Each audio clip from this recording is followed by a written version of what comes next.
Are you happy in your business? Now, I have had my share of emotional ups and downs in my 20 years of being a solo entrepreneur coach. And the patterns I've seen in myself and in my clients is that those downs are usually when I was personally feeling unfulfilled. Sometimes it was because a launch that flopped, and sometimes it was just life and had nothing to do with business.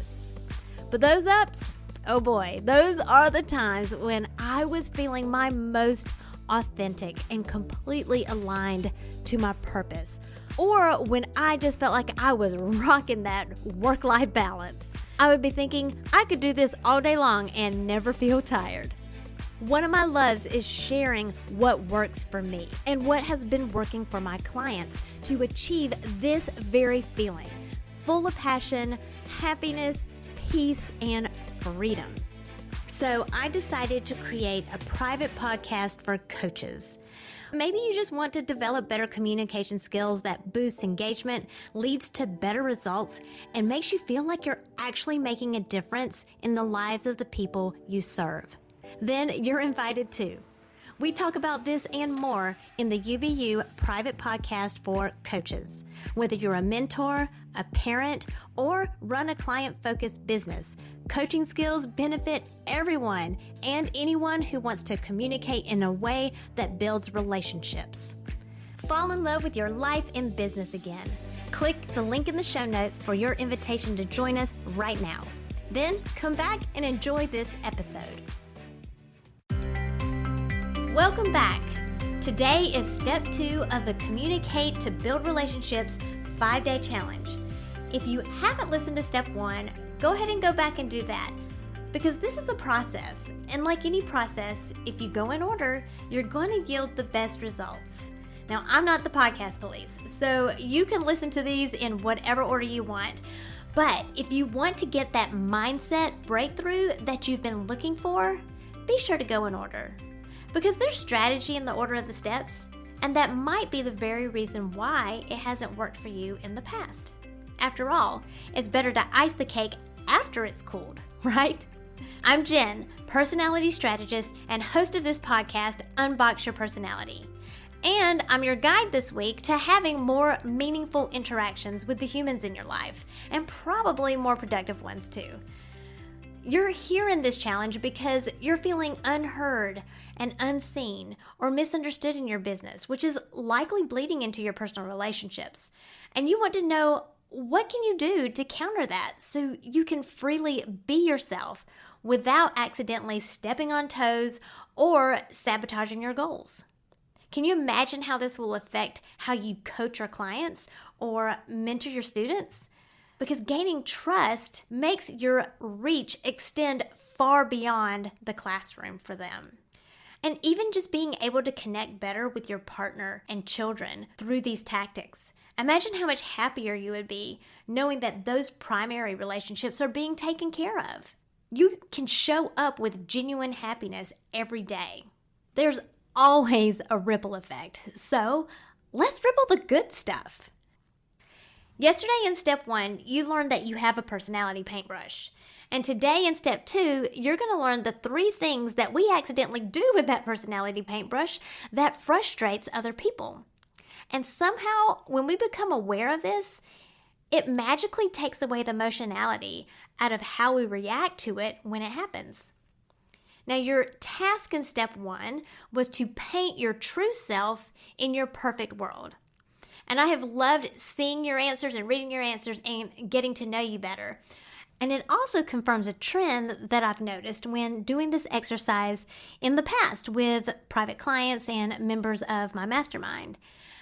This trend that when you're being yourself, you're feeling these good feelings like confidence and freedom and happiness and peace. But each person is usually doing something different. For example, when Sally is being herself, she's happy when she's relaxing, reading book after book after book. When Dan feels confident, he's out rock climbing every day. And then Susan feels at peace when she's connecting with people and building a community. And when Joe feels that sense of freedom, it's when he's connecting with nature or with animals. Everybody is different, but you all want the same feeling.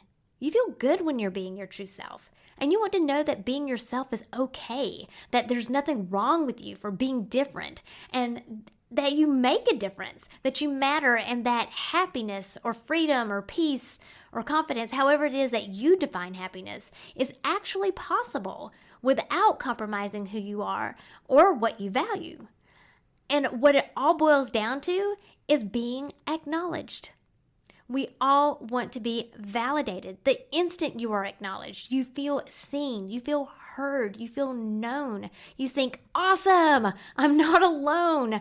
Someone gets me. Someone else does this. I am validated. And this isn't a weakness. This is the human condition. And it's just time to accept that. It doesn't mean that you're weak. It doesn't mean that you're stupid. It doesn't mean that you're less than. It just means that you're human. So, if you are feeling that, guess what? Others are too. You've seen it in your clients and in your students, right? You've seen it in your partner and your kids. This isn't anything new. People want validation. So you acknowledge them. Done and done. But are you acknowledging them with your paintbrush or theirs? Yikes. Ouch. Honestly, I still catch myself red-handed in this all the time. Especially if the day's been busy or stressful, or these long stretches of these hermity, introverty days I've been having in quarantine. And then I go out in the world and it's like I forget how to people. And I catch myself acknowledging people with my paintbrush instead of theirs. Have you ever heard that piece of advice that family and marriage counselors give that goes something like, what I hear you saying is, and then you paraphrase what you've heard that the other person is saying, and then you ask something like, is that correct? Well, this is the marriage advice Terry and I were given when we hit a wall in our communication skills. It was right around the time when our elder son was diagnosed with autism, and we were both floored. With me as an Enneagram 7 and he as an Enneagram 9, those are both positive types. And so we really struggled with processing the emotional struggles of our situation. So long story short, it led to a lot of invalidation. I needed to know that I was doing the best I could in navigating our son's circumstances. And he needed to know that he was supporting me well. And neither of us were communicating that. And honestly, we really didn't have the energy or the attitude to do it well. So we were given this "what I hear you saying" script in order to acknowledge each other.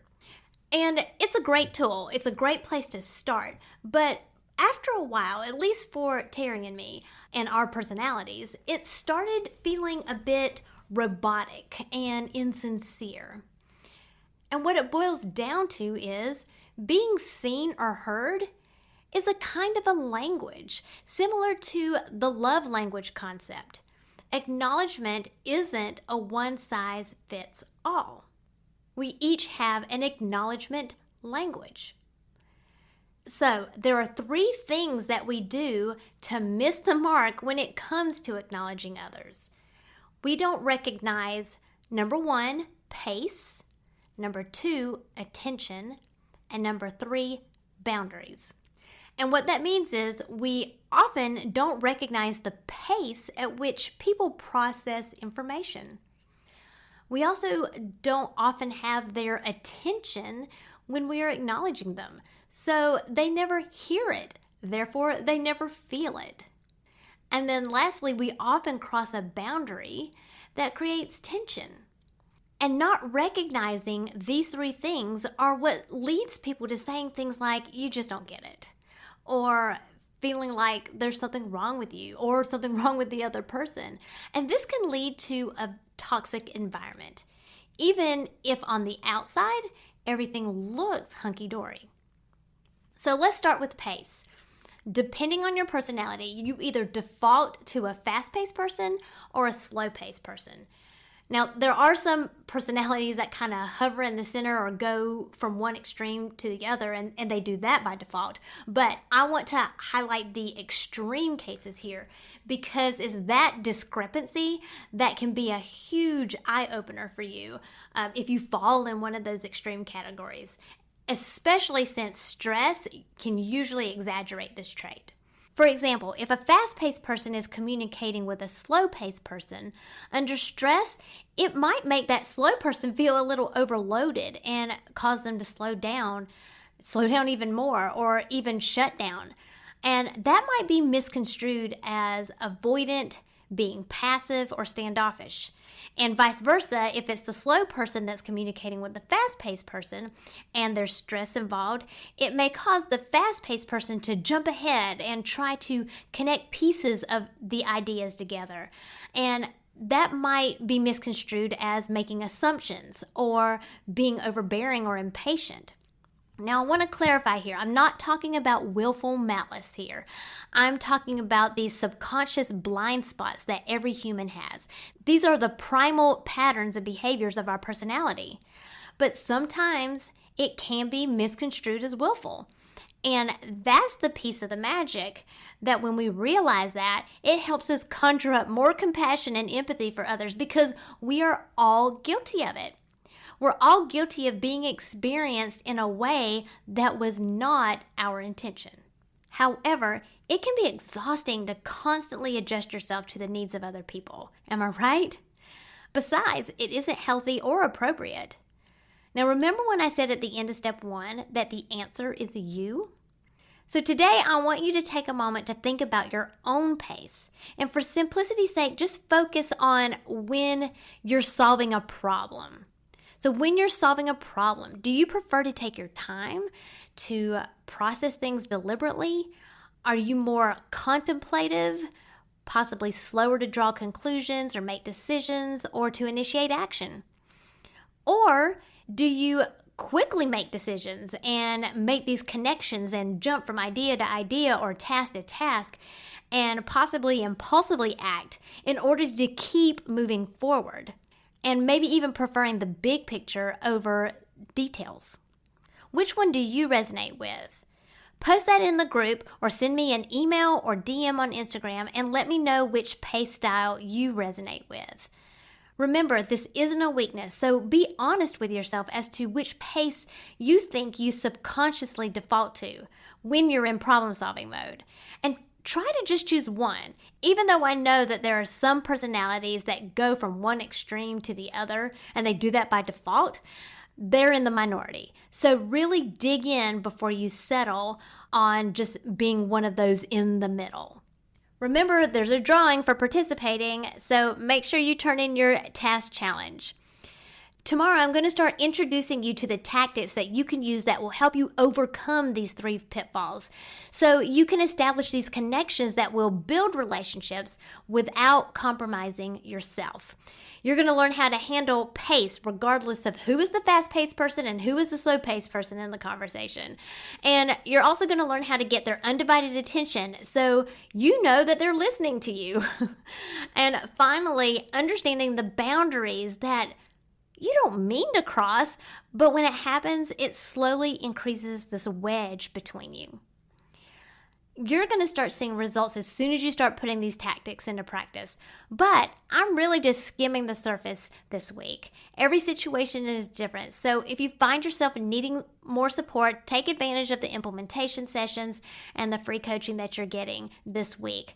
But after the challenge, you're going to want to take the Get Connected course. I'm going to be sharing a special offer with you later this week in your inbox, so make sure you look for that.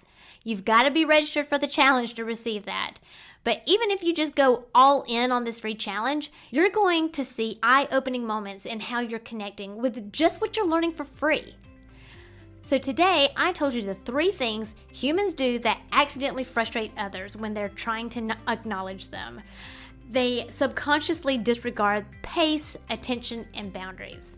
Now tomorrow, I'm going to start introducing the tactics that's going to help you communicate better and get over these pitfalls. But for now, go ahead and let me know which pace style you believe you subconsciously default to when you're in problem-solving mode.